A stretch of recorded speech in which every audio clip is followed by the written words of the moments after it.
Did you know that winter sowing is not a leave it and forget it type? Nope. You have to check on those containers. We're having a beautiful warm up here in Utah, zone 6. Some of these containers that have the bricks on them, the wind and the snow have caused havoc. So we need to fix them and make sure they still have that seal. So I'm going to work on these pots in the front yard.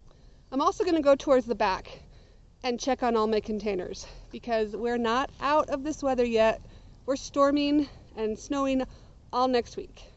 So we want all the moisture that we get to work right. So let me show you this.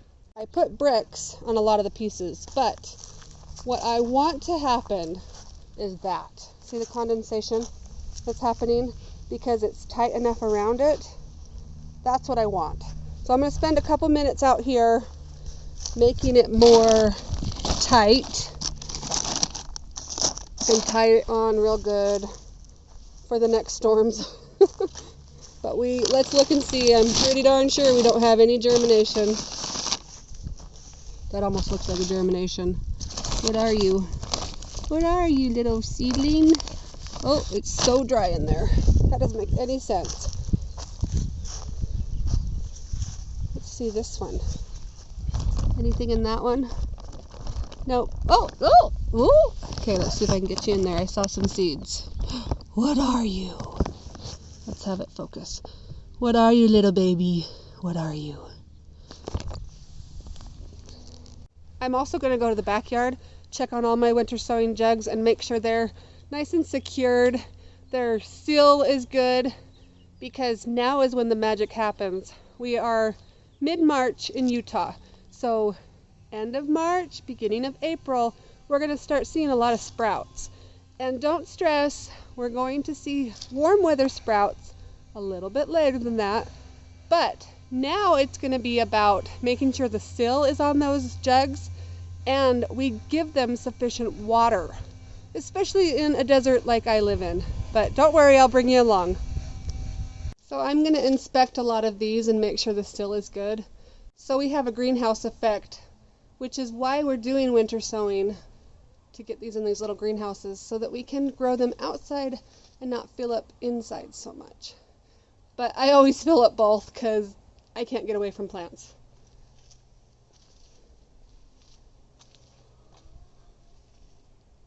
So when I was out here last, I noticed that this is not going to work.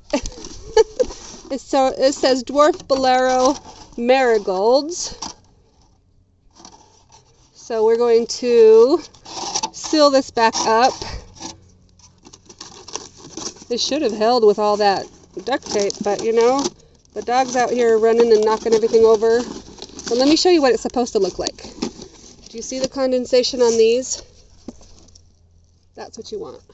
And this is a project that I did for the fall, and it was fall sown asters. And yeah, asters. And the plastic or the stuff that went on top is completely gone. Let me show you the one that held on. I don't know. See, this one's lost plastic too. So I gotta check all these while I have them. This one kept the plastic on. Should we see what's in it? Aster. So one of you are asking, how are the asters doing that I fall planted? So I don't know. Don't see any. Everything's dry. How if sorry, too many thoughts at once. I don't understand how things could be so dry after having so many inches of snow. Look, I do have a seedling. Is it an aster seedling? Hopefully it's not a weed. But anyway, I have one hold on to the plastic and the others lost their plastic. I'm going to put this over here. So I'm just going to do some inspecting and fixing some of these that have lost their seal. And we got quite a few that are doing just fine. And I'm also going to get them off the porch because at this point it's going to start to heat up way too fast. And I want them, let me pan around. I think I want them over there. That's not going to fit very many. Maybe I'll put them in front right there. So I'm ready to check on these jugs. I have duct tape, a really good marker, not very much twine. I gotta go get some more twine, and some scissors, because we want these jugs to do what they're supposed to be doing and giving us a greenhouse effect. So let's go check them out. So this one was all the way uncovered, so I might put some duct tape over the top of it to see if I can keep that greenhouse effect in there. But even just pushing it in might be good enough. That might work. So here's another one that needs some help. See how it has no condensation? If you look at the ones next to it, they're doing their job. So we're going to pull this tighter, and I might actually use some duct tape over top the twine like I did with this one, so I can get that greenhouse effect.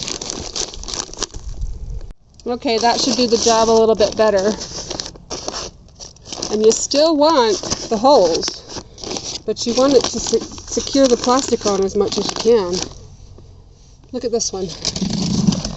It's not even that tight, but because it's secured all the way around, it's still making, and you would think, but that's not going to work. It does. It works, you guys.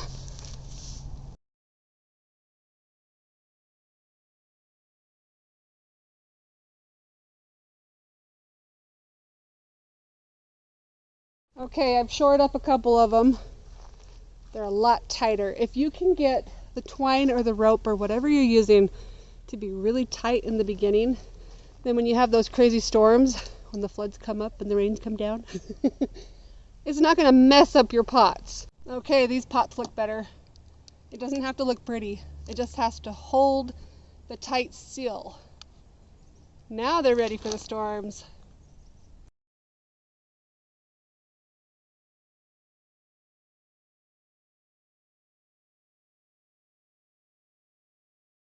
The pots over here look great. I did have to fix the plastic one time about 2 weeks ago.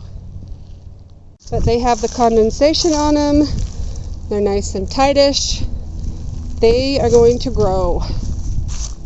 All right, let's check these out.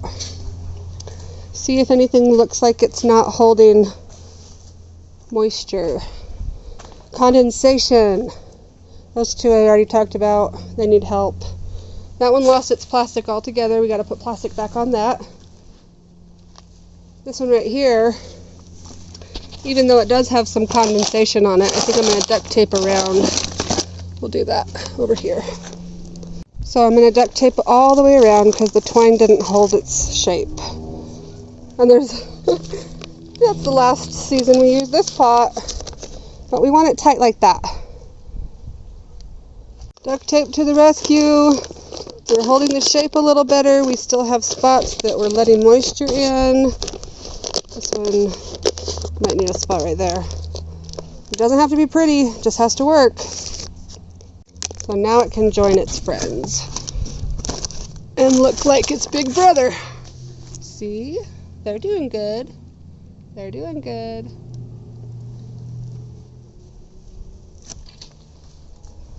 So winter sowing is not a leave it and forget it project, but there's so many benefits to winter sowing. So go do it. Go check on all those winter sown jugs, make sure the sills are good, and now I'll show you in a different video, not this one, on how to water them. So come back and we'll do that together.